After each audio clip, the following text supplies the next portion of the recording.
ఈరోజు భూబాధితులైనటువంటి చించల్పేట గ్రామస్తులు ఇక్కడ ఉన్నారు. అయితే వీళ్ళ భూమి ట్రిపుల్ రోడ్లో పోతున్నది. మరి దాంట్లో పోవడం వల్ల మేమంతా కూడా అనాథలుగా మారిపోయేటువంటి బిచ్చగాలలేక మారిపోయేటువంటి పరిస్థితి వస్తుంది అని వాళ్ళు ఆవేదన వ్యక్తం చేస్తున్నారు. ఒకసారి వాళ్ళ మాటల్లోనే తెలుసుకుందాం. తమ్ముడు, మీ భూమి ట్రిపుల్ రోడ్డు లోపల పోతుందనే సమాచారం ఉన్నది. మరి అయితే మీ పేరేమి, తర్వాత మీ కుటుంబ సభ్యులు, తర్వాత మీకు ఈ భూమి ఎట్లా వచ్చింది, ఏ విధంగా వచ్చింది, మరి దీని మీద మీ ఆధారం ఎట్లా ఉంది, మీరు ఏం పంట వేసుకుంటున్నారు, మీ జీవనాధారం ఎట్లా కొనసాగుతున్నారు, ఒకవేళ ఈ భూమి కనుక ట్రిపుల్ రోడ్లో కనుక పోతే మళ్ళీ మీ పరిస్థితి ఏంటి, మీ జీవితం ఎట్లా గడుస్తుందో ఒకసారి మీ మాటల్లో చెప్పండి. నమస్కారం. అయితే మేము భూమి మీద ఆధారపడి బతుకుతున్నాం. మేము చదువుకున్నాం, డిగ్రీ దాకా చదువుకున్నాం, ఉద్యోగాలు లేవు, ఏం లేవు.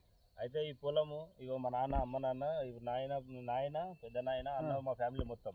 అయితే వీళ్ళు చిన్న ఉన్నప్పటి సంది మొన్నటి దాకా సార్ వాళ్ళు భూములు పోతున్నాయన్న ఆవేదనతో జనాలు వచ్చి పండిరు. మాట్లాడడానికి ఓపిక లేని పరిస్థితి ఉన్నది. అయితే వీళ్ళు స్టార్టింగ్లో మా అమ్మ నాయన కూడా భూమి పుండుకూర కారం నాకి వాళ్ళు జీతాలు ఉండి కూడా బతికిరు సార్. బతికి వాళ్ళు భూమి సంపాదించుకున్నారు. జీతాలు ఉండి కూడా బతికి కనీసం వాళ్ళు తిండి తినకుండా కానీ భూమి సంపాదించుకున్నారు. అయితే భూమి సంపాదించుకున్న మేము పెరిగి పెద్ద అయిన తర్వాత ఇంకో పూల పంట వేసి మొత్తం పూలు, లిల్లీ, గులాబీ వేసుకున్నాం. మొత్తం సంవత్సరానికి దగ్గర 10 లక్షల దాకా సంపాదించుకుంటాం సార్.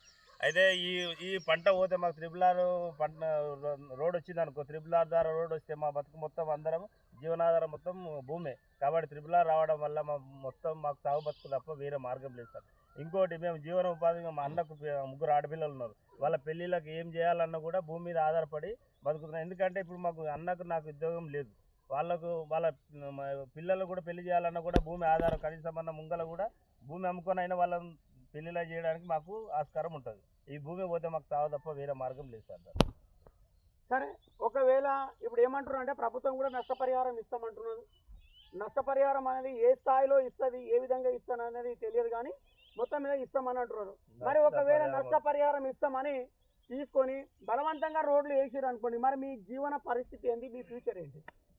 నష్టపరిహారం వద్దు సార్, మా ప్రాణాలను ఇస్తాం కానీ నష్టపరిహారం వద్దు, మాకు భూమి కావాలి.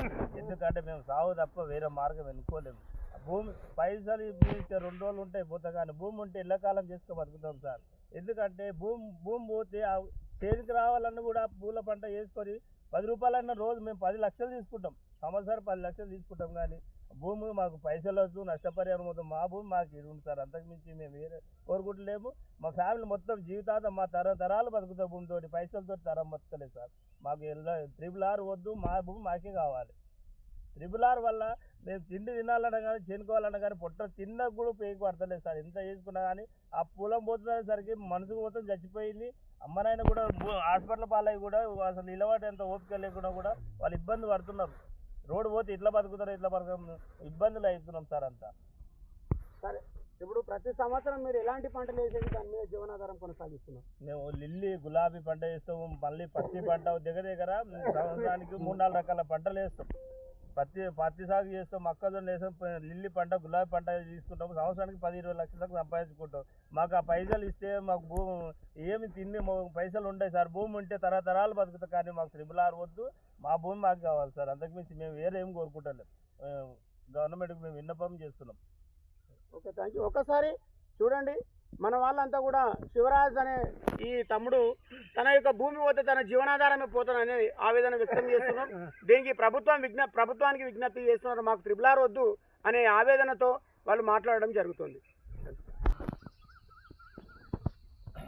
సార్, మేము ఈ ట్రిపుల్ ద్వారా మేము గవర్నమెంట్ ఏమి కోరుకుంటున్నామంటే, మేము అందరం భూమి ట్రిపుల్ బాధితులం. ట్రిపుల్ ద్వారా రోడ్డు పోతున్నందుకు మేము గవర్నమెంట్కి ఏం విన్నపం చేస్తాం, ఏం అడగదలుచుకున్నామంటే, ఉన్నటువంటి స్థానిక ఎమ్మెల్యేటువంటి శాసనసభ్యులు, శాసనసభ్యులు కాళీ యాదయ్య సార్ గారికి, అదేవిధంగా వికారాబాద్ శాసనసభ్యులు మరియు స్పీకర్ గడ్డం ప్రసాద్ సార్ గారికి, మరి అదేవిధంగా స్థానిక కొడంగల్ సీఎం రేవంత్ రెడ్డి సార్ గారికి ఏం కోరుకుంటామంటే, మా ట్రిపుల్ బాధితుల తరఫున ప్రతి ఒక్కరికి ఏం కోరుకుంటే, మాకు ట్రిపుల్ వద్దు, పాత విధానం ప్రకారమే మాకు ట్రిపుల్ మార్చాలని, మా బతుకులు భూమి ద్వారానే మేము జీవనం బతుకుతున్నాం. మా బతుకులు మొత్తం భూమి మీద ఆధారపడినాయి. కాబట్టి మా భూమి మాకు ఇప్పించే విధంగా మేము కోరుకుంటాం, కాళ్ళేళ్ళు మొక్కుతున్నాం సార్. ఏమని అనుకో కానీ మా భూములు మాకు జీవితాలు మొత్తం రోడ్డు పాలు అయితే మేము రోడ్లను వాడేసి వస్తాం కానీ భూములు ఇవ్వం సార్.